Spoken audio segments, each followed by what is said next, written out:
I've got a present. Great. I've got a presentation to share. Should I just do a screen share myself? That's probably the Sure, easiest. yes. Okay, good. Cool.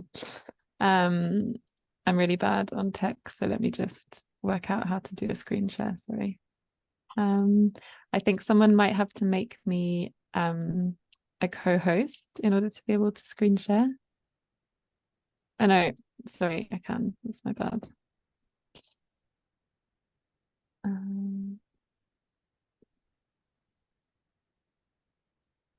I've just done that, so you should be able to. Great.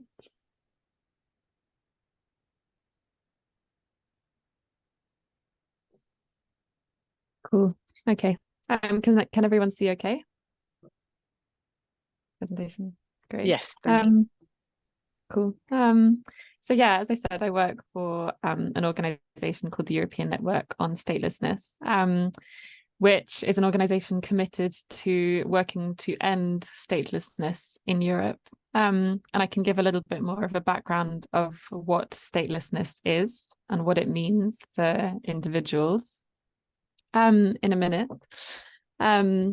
And I was also going to speak today about some of the community work that we do, or the work with stateless individuals across Europe, for which interpretation, and particularly some of the interpreters within this group, has been really key to developing.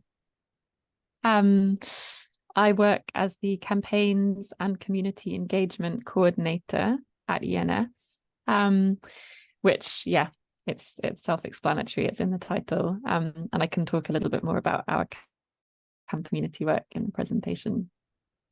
If at any point I'm speaking too fast or I'm not clear, just raise a hand.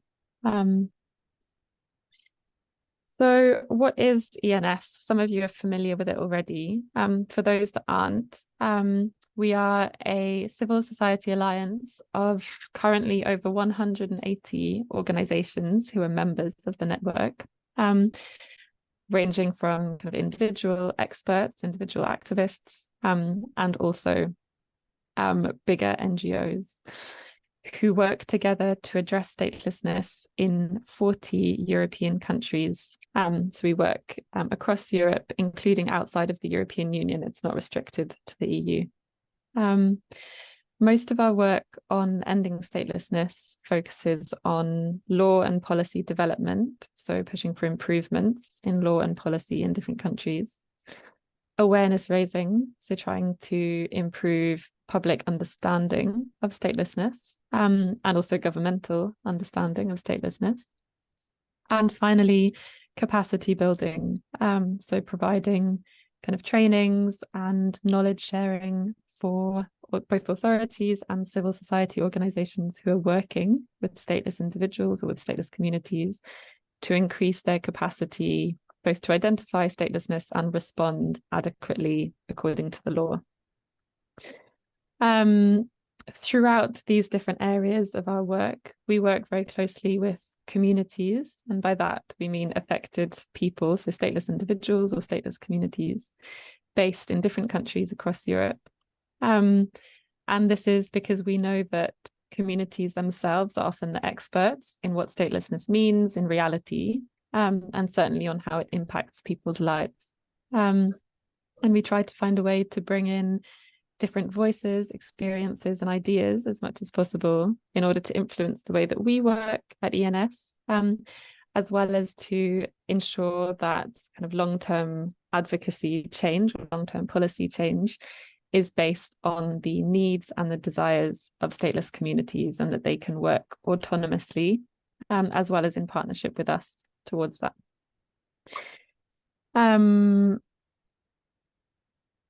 Sorry, I'm just going to the next slide. So what is statelessness? It's a term that not everyone knows. I certainly wasn't very familiar with it before beginning work in this area. To use the definition provided by the United Nations in the 1954 Convention on the Prevention and Reduction of Statelessness, the definition is: to be stateless is not to be recognized as a national by any country under the operation of its law. So it means basically to not have the nationality or the citizenship of any country, including the country that you might have been born in. Today in Europe, there are only over 500,000 people living stateless, so living without the nationality of any country. And this includes migrant and refugee communities, as well as people who have lived in the same place, literally sometimes the same town, for generations, and that's called in situ statelessness. Statelessness, or living without nationality, has really devastating impacts on people's lives, including on people's sense of belonging. So in terms of people's access to rights, it can often limit your right to access education, to access healthcare, to access housing, to be able to travel, all of these things which often as citizens we might take for granted. It can also impact families, so prolonged separation of families because of lack of documentation or lack of citizenship, which is often required to reunify a family under the law. And it can often lead to discrimination within communities or between communities. Sometimes statelessness can lead to forced displacement and contribute to conflict. So we see that in areas across the world where whole communities are stripped of their nationality and are often forced into exile elsewhere. To go into a little more detail about why statelessness occurs, or how statelessness happens, how people end up living without nationality, there's kind of endless reasons. I won't go into all of them now, but I'll kind of touch on the main ones. So we know that there are at least 10 million people living stateless globally, but because of the fact that it's often an invisible issue, the exact number is very hard to estimate. And we suspect that it's a lot more than 10 million, which is the UNHCR provided figure. In terms of how people end up living without a nationality, conflicts in nationality laws often happen, which means that people who have links with more than one country might not be able to access the nationality of either, because one is saying that is denying nationality due to the link with another state, whilst that the state is doing the same, leaving a person kind of blocked in between the two. There are also many countries in the world, particularly in the Middle East and North Africa, that still have gender discrimination in their nationality laws, which means that women cannot pass on their nationality to a child, meaning that where the father is unknown or himself stateless, that a woman is unable to pass on the nationality and the child will end up stateless. A lack of this includes, or it's kind of compounded by a lack of safeguards for children born stateless. So most European countries do not have a provision which grants nationality to children born stateless on their territory. Next, state succession. So many former USSR or former Soviet Union countries, or former Yugoslavia, many communities which were ethnic Russians, now in the new states, have been denied citizenship because of having been kind of perceived to be an ethnic minority in these new countries. Also, state occupation. It's obviously a very big kind of topic at the moment with what's happening in Palestine and Israel, where most Palestinians in the region will be living without a nationality because of the fact that historically, at least a part of the territory has been under occupation, and Palestinians have been unable to access full citizenship of the place in which they're living. So that's the case for several of the people in this photo who are activists that we work with. This is also the case for the Western Sahara, which is another region of the world, in this case occupied by Morocco, where people living there do not have access to Moroccan nationality. I'll try and go quickly through the rest. The others include kind of discrimination against minoritized communities, particularly Roma communities in the Western Balkans, who might struggle to access birth registration or other identity registration procedures to prove that they're from that country and therefore prove their citizenship. And on citizenship stripping, this is often the most kind of widely heard of form of statelessness, where someone's citizenship is removed from them, sometimes based on kind of national security or alleged national security grounds. This was the case, for those of you familiar with the UK context, this was a very highly mediatized case recently for Shamima Begum, who was stripped of her nationality, along with many others that might be familiar to some of you.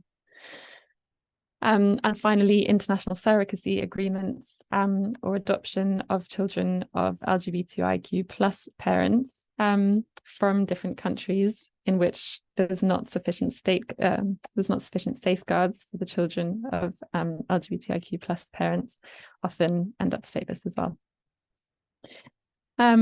Moving swiftly on, because I know that we don't have a lot of time. In terms of the work that ENS does to address statelessness, for communities that are in situ stateless, so living, kind of born, living, and continue to live in the same country, the solution that we push for is for that particular state to confirm their nationality and conduct nationality campaigns to ensure that everyone has the same access to rights. Whilst for people who are stateless in a migratory context, in many countries, there's what's called a statelessness determination procedure, whereby someone can have their statelessness formally recognized and are granted a protection very similar to a refugee status determination procedure or seeking asylum. But in this case, it's for a separate status, which is linked to someone's statelessness. Moving on to the work of the ENS community group. This is something that I know those of you who've worked with ENS are very familiar with. Since 2020, we have been coordinating a community group, which now has around 50 members who are themselves stateless activists or representatives of stateless communities based across Europe, who come together in a space primarily of solidarity and mutual support, also to kind of build a stateless-led network amongst themselves and to act collectively to end statelessness or to improve the lives of stateless people in their region. So it's a very kind of energized but also supportive group that influence the way that ENS works and which we also support to carry out their own actions. We meet online once a month, often, with interpretation, so that everyone can kind of participate fully, where people get to know each other and plan what actions they want to take in their particular country and kind of get the input and advice and reflection from the rest of the group. I wanted, if there's time, to share just the kind of beginning of a video where some of the community members speak about the space. They describe it much better than I can. So hopefully, I can just play it and show you the first few minutes where they introduce the group for themselves. Sure, go ahead. 3, 2, 1.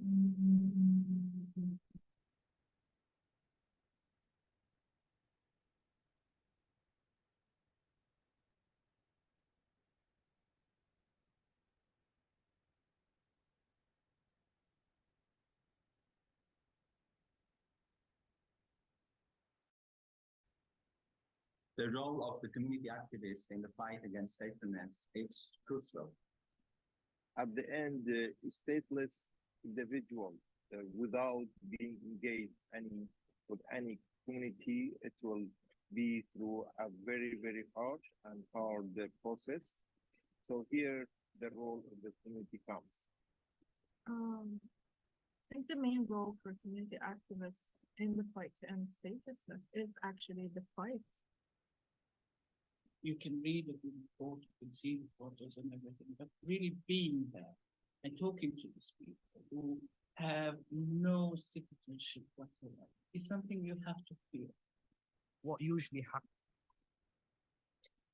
I'm going to stop there. They go on to say many more beautiful things, but I know that we've got limited time. I hope that you could all hear that okay. I'll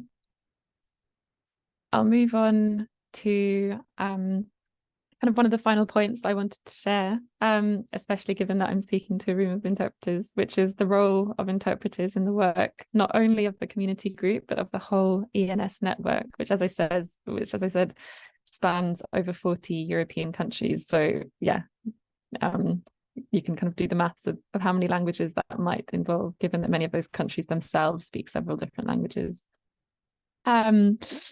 We do meetings amongst activists in the community group, but also with other organizational members across Europe very frequently. And we've relied on an ongoing partnership with London Metropolitan University for interpreters who themselves want to gain experience with a kind of regional advocacy organization. And also for us, that allows us to be able to work in equal partnership with people across Europe, where we can speak our language and they can speak their language on a more equal basis. We mainly use Spanish, German, Russian and Arabic interpretation, but we're always looking for more because, as you can imagine, there's many more languages than that spoken within our network, particularly when it comes to migrant communities who obviously have non-European languages as well. And increasingly we I think have expanded also into the LIPG, and many of the interpreters here we've worked closely with, which has really allowed us to expand and balance out our partnership work. On that, I'm going to skip that because I think I'm running out of time. On that note, that's the end of my presentation. My email address is there in case any of you would like to find out more about our work. Or yourselves might be interested in getting involved kind of now or in the future. And yeah, just to thank you all very much for being here, for your continued support of ENS from many of you, and also for the opportunity to share a bit more with you about our work today.